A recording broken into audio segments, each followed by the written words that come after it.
नमस्कार साथियों, स्वागत है आप सभी का। दोस्तों, ये जो मैं वीडियो बना रहा हूँ और जो जानकारी आपको दूंगा, ये जानकारी आपकी वेबसाइट पर उपलब्ध तो है, परंतु काफ़ी लोग इसको क्लियर रूप से या तो पढ़ा नहीं है या समझा नहीं है, इसलिए मेरे पास बार बार क्वेश्चन आते हैं इस तरह के। तो मैं यहाँ पर आपको ये कुछ बातें यहाँ पर क्लियर करूँगा। जैसे कि यहाँ पर सबसे पहला पॉइंट मैंने ले रखा है, इस पूरे जो जियो आ रखा था डीएलएड का, उसमें से मैंने कुछ पॉइंट निकाले हैं आपके सामने। यहाँ पर मैं लगा रहा हूँ, उनको देखेंगे।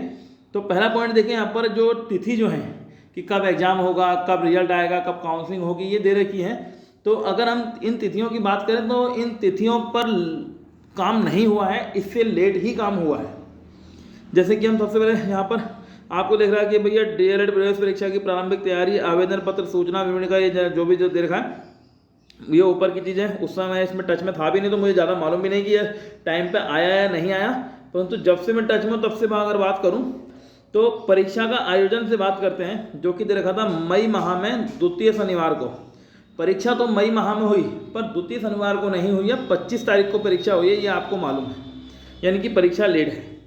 ये जो डेट दे रखी है उससे लेट चल रहा है काम। अब परीक्षा तो ज़्यादा लेट नहीं हुई है, ठीक, लेकिन जब एक चीज़ लेट होती है तो दूसरी चीज़ उसके सापेक्ष थोड़ा और देर होती जाती है। तो जैसे दूसरी पॉइंट देखा है, परीक्षा का निर्माण, जांच एवं घोषणा, चयन सूचियां SCERT को उपलब्ध कराना, माह जून 2022 तृतीय शनिवार, ठीक है।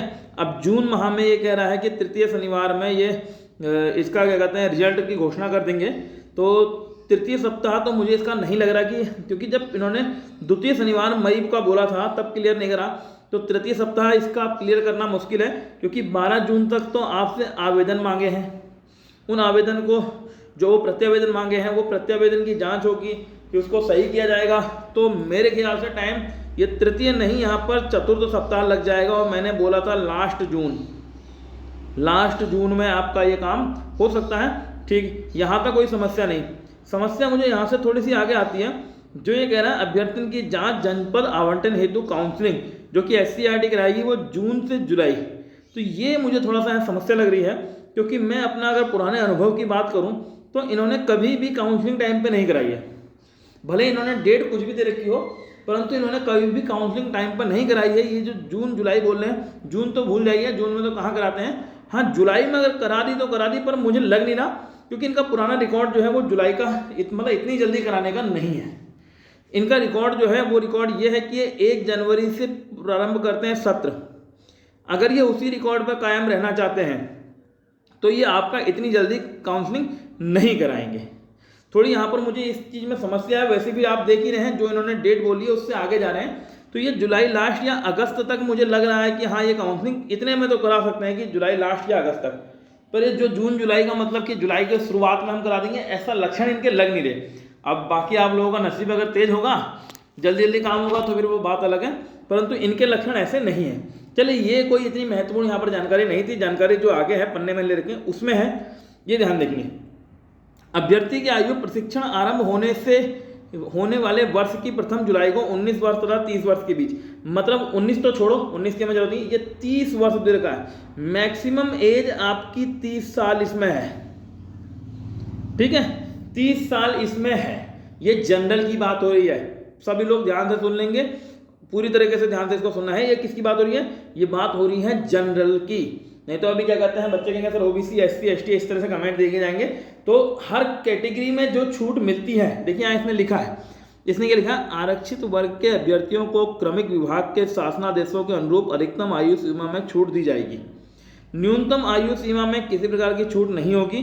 भूतपूर्व सैनिकों के लिए आयु सीमा में छूट केवल स्वयं के लिए राज्य सरकार द्वारा समय समय पर निर्गत शासनादेश के अनुरूप होगी।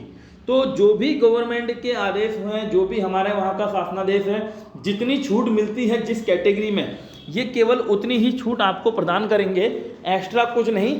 आपको पता ही होगा कि OBC में कितनी मिलती है या SC ST में कितनी मिलती है, जैसा और जगह मिलती है, क्योंकि पूरे उत्तराखंड में एक जैसी छूट मिलेगी, अलग जैसी छूट नहीं मिलेगी, सबको बराबर छूट इसमें मिलेगी, ठीक है। तो फिलहाल मैक्सिमम एज 30 है जनरल के लिए, बाकी कैटेगरी में आपकी छूट मिलती रहेगी। EWS में कोई छूट नहीं मिलती है, आयु सीमा का कोई भी उसमें प्रावधान नहीं है अभी तक। आगे आएगा तो उसको कुछ नहीं कर सकता, अभी तक नहीं है, तो आप भी 30 मान के चलिए। आगे देखते हैं अगला पॉइंट मैंने जो ले रखा है, द्विवर्षीय डीएलएड प्रशिक्षण हेतु जनपदवार आवंटित सीटों के प्रति 50% विज्ञान वर्ग और 50% विज्ञानेतर वर्ग के अभ्यर्थियों को चयन किया जाएगा, ये आपको मालूम है। अब यहाँ पर से बहुत सारे बच्चे कंफ्यूजन में भी ये भी रहते हैं कि हम किस वर्ग में आते हैं। देखिए BTech, B pharma, BBA, BCA, ये जो उपाधियाँ हैं इनके संबंध में बड़ा डाउट होता है। ठीक है, जो बीएससी करा हुआ है तो वो सीधी बात है विज्ञान वर्ग में है, जो बीए करा हुआ है वो विज्ञानेतर में है, ये तो क्लियर है। परंतु जो अलग वाले होते हैं इनमें थोड़ा डाउट होता है। तो देखिए इनको अगर इनमें से क्या कहते हैं आपने कुछ करा तो बोला अगर इसमें आपका इंटर में विज्ञान वर्ग है यानी इंटर में साइंस है तो आप विज्ञान के माने जाएंगे। ठीक है, परंतु यही उपाधियाँ इस टाइप की अगर इंटर में आपके पास आर्ट्स के सब्जेक्ट हैं तो आप विज्ञानेतर के माने जाएंगे। मतलब केवल इन कोर्स की बात कर रहा हूँ मैं, बाकी कोर्स की बात नहीं कर रहा हूँ, इन कोर्स की बात कर रहा हूँ। अगर इंटर में आपके पास साइंस है तो आप साइंस वाले माने जाएंगे और आर्ट्स है तो आर्ट्स वाले ही माने जाएंगे, जिसमें से बीटेक तो साइंस ही होता है, बीटेक और बी फार्मा। बीबी और बीसीए में थोड़ा सा यहाँ डाउट होता है। जो बीकॉम वाले हैं, बीकॉम वाले भी ध्यान रखना आप आर्ट्स में माने जाते हैं, बीकॉम वाले भी आर्ट्स में यहाँ माने जाएंगे। और कृषि वर्ग वाले जो हैं एग्रीकल्चर वाले वो विज्ञान वर्ग में माने जाएंगे, ये इन्होंने यहाँ पर क्लियर कर रखा है। ठीक, अगला पॉइंट जो मैंने यहाँ पर लिखा है, इन्होंने देखो प्रतीक्षा सूची की जो बात की है, ये बच्चे बड़े टेंशन में कि सर वेटिंग कब तक आएगी। जो वेटिंग की बात है यहाँ पर इन्होंने देखो क्लियर लिखा है। इन्होंने बोला अभ्यर्थी द्वारा प्रवेश परीक्षा में प्राप्त अंकों के आधार पर राज्य स्तर एवं आरक्षित श्रेणीवार निर्धारित प्रतिशत के अंतर्गत उनकी पृथक पृथक योग्यता सूची तैयार की जाएगी। अभ्यर्थियों द्वारा प्रवेश परीक्षा में प्राप्त अंकों के अवरोही क्रम में योग्यता सूची तैयार की जाएगी। डीएलएड प्रशिक्षण हेतु विज्ञप्ति सीटों की संख्या के सापेक्ष चयन सूची के साथ ही 25% अभ्यर्थियों की विज्ञानेतर में ऊर्ध्व क्षैतिज आरक्षणवार प्रतीक्षा सूची भी निर्गत की जाएगी। जिस वर्ग श्रेणी का अभ्यर्थी प्रशिक्षण हेतु उपस्थित नहीं होता है तो उसी वर्ग श्रेणी के अभ्यर्थी को आमंत्रित किया जाएगा, किंतु प्रत्येक प्रशिक्षण केंद्र जिला शिक्षा एवं प्रशिक्षण संस्थान को आवंटित 50 सीटों की पूर्ति होने तक उक्त प्रतीक्षा सूची को विस्तारित किया जा सकेगा। इन्होंने यहाँ पर बोला है कि हम साथ में ही 25% वेटिंग निकालेंगे। जैसे कि कुछ लोगों ने काउंसलिंग नहीं करी या कुछ लोगों ने काउंसलिंग करने के बाद डाइट में ज्वाइनिंग नहीं ली तो वो सीटें खाली हो जाएंगी। तो वो सीटें खाली ना रहें इसके लिए उन्होंने वेटिंग निकाल दी है। और वेटिंग निकालने से जरा यहाँ पर एक चीज़ होगी कि जिन बच्चों का नाम वेटिंग में होगा वो अपनी एक उम्मीद लेके चलेंगे कि हाँ हमारा इसमें आने के चांस हैं। अगर लोग छोड़ते हैं तो हमारे आने के चांस बनते हैं। और वेटिंग नहीं निकालेंगे तो आपको अभी तक क्लियर नहीं रहेगा कि हमारा आएगा या नहीं आएगा। वेटिंग निकलने से यहाँ पर विभाग को भी क्लियर हो जाता है, आपको भी क्लियर हो जाता है। तो ये चीज़ अच्छी दे रखी है इन्होंने। अब आगे देखिए यहाँ पर चयन अभ्यर्थियों को डीएलएड प्रशिक्षण हेतु जनपद का आवंटन उनकी काउंसलिंग के आधार पर किया जाएगा। अब यहाँ पर देखना एक चीज़ देखो मैंने देखी, जनपद आवंटन में अभ्यर्थी के गृह जनपद को प्रथम वरीयता प्रदान की जाएगी। ठीक है, तो सबसे पहली चॉइस आपको गृह जनपद ही भराएंगे, ये क्लियर है। किंतु किसी अभ्यर्थी को योग्यता सूची के अनुसार उसका गृह जनपद प्राप्त नहीं होता है तो उसे किसी अन्य जनपद का विकल्प देने की अनुमति प्रदान की जाएगी। ठीक है, काउंसलिंग के समय चयनित अभ्यर्थियों से डीएलएड प्रशिक्षण हेतु उक्तानुसार विकल्प भरवाकर जिले आवंटित किए जाएंगे। तो यहाँ पर एक चीज़ इन्होंने दे रखी है कि जब आपके क्या कहते हैं काउंसलिंग होगी तब आपसे ये विकल्प भरवाएंगे। देखो उन्होंने क्लियर बोल दिया है। इन्होंने क्या बोला देखो ये चीज़ ना, काउंसलिंग के समय चयनित अभ्यर्थियों से डीएलएड प्रशिक्षण हेतु उक्तानुसार विकल्प भरवाएंगे। और यहाँ पर कुछ बच्चों की एक समस्या भी थी कि सर हमने विषय गलत भर दिया, वो हमने होम डिस्ट्रिक्ट की जगह कुछ और डिस्ट्रिक्ट भर दिया है फॉर्म भरते समय, तो उसकी समस्या आएगी नहीं आएगी, क्या होगा। तो वहाँ पर एक समस्या जो आ रही थी वो इसको आप देखिए यहाँ पर क्लियर हो जाएगा, यहाँ पर क्लियर हो जाएगा। अब जो बच्चे इस समय पूरी वीडियो देख रहे होंगे उनको ये चीज़ क्लियर हो गई होगी, वरना बच्चे कहेंगे सर ये आपने बताया नहीं इसमें क्या होगा उसमें क्या होगा। तो यहाँ पूरी वीडियो देखने में ही आपको फायदा है।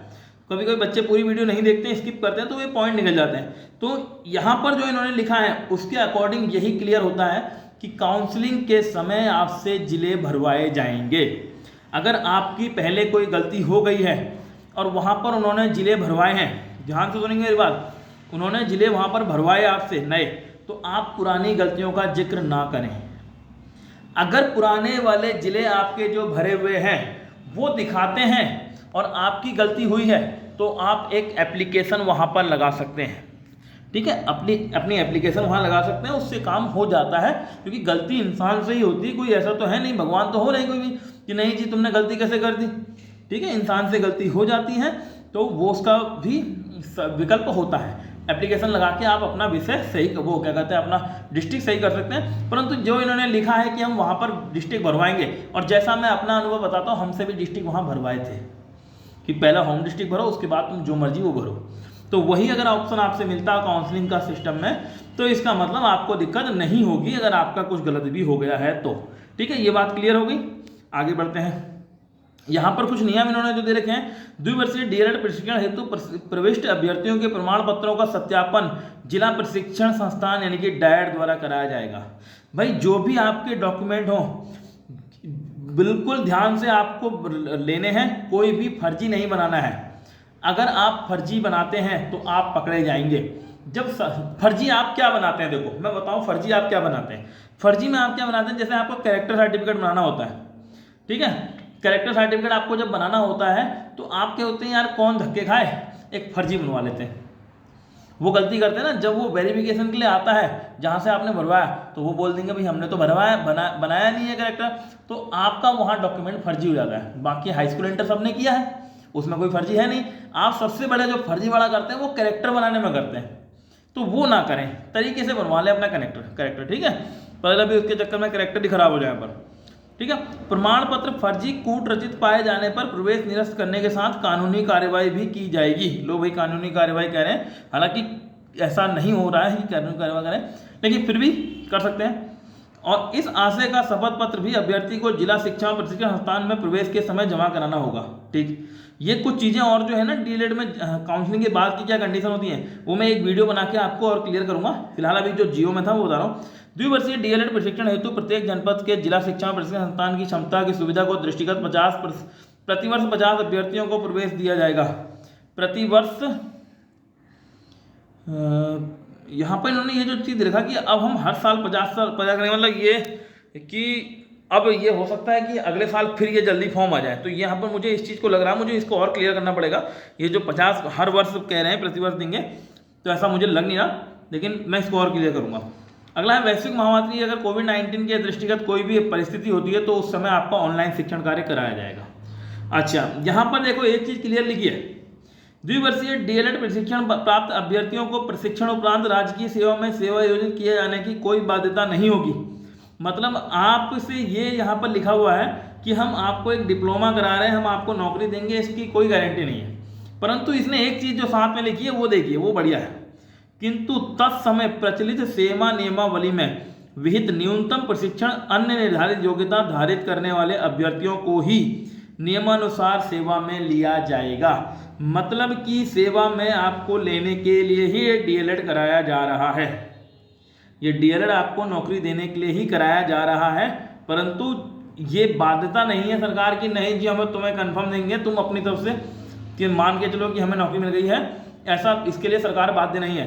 परंतु सेवा नियमावली के अंतर्गत जब भी ये वैकेंसी आती है तो आपकी अगर वो जो योग्यताएं हैं वो निर्धारित योग्यताओं के अनुसार आप अगर उसमें एलिजिबल हैं तो आपको वो सेवा में लिया जाएगा। कुल मिला के कहने का मतलब यह है कि आपको नौकरी देने के लिए ही डीएलएड कराया जा रहा है। अब नौकरी तब देंगे जब वैकेंसी आएगी, ये जरूर ध्यान। और वैकेंसी आने का तो गवर्नमेंट और विभाग के हाथ का खेल है, वो तो कोई कुछ नहीं करता। बस आप अपनी तरफ से थोड़ा प्रयास कर सकते हो, थोड़ा दबाव बना सकते हो, इतना जरूर कर सकते हो। तो ये कुछ मुझे पॉइंट मिले जो मैंने आपको यहाँ पर क्लियर करके बता रखे थे, क्योंकि बहुत सारे बच्चों को डाउट चल रहा था सर हमारा डिस्ट्रिक्ट गलत भर गया है। तो मुझे थोड़ा सा मैंने कहा चलो इसके बारे में देख लेता हूँ, मैं भी खाली गलत बोलने के फ़ायदा नहीं है, देख के अब यहाँ बोला तो क्लियर हो रहा है ना। ठीक, इस चीज़ के लिए मैंने यहाँ पर वीडियो बनाई। बाकी मैं डीएलएड में क्या क्या होता है और चीज़ें वो मैं आपको आगे जो वीडियो बनाऊंगा उसमें आपको क्लियर कर दूंगा। तो ठीक है, बाकी अगर किसी को और कोई क्वेरी होगी, कोई और चीज़ पूछनी होगी तो मुझे बताएगा कमेंट बॉक्स में, और फिर मैं उसके ऊपर वीडियो बना लूँगा। तो ठीक है भाई, मिलते हैं अगली वीडियो में, तब तक के लिए नमस्कार।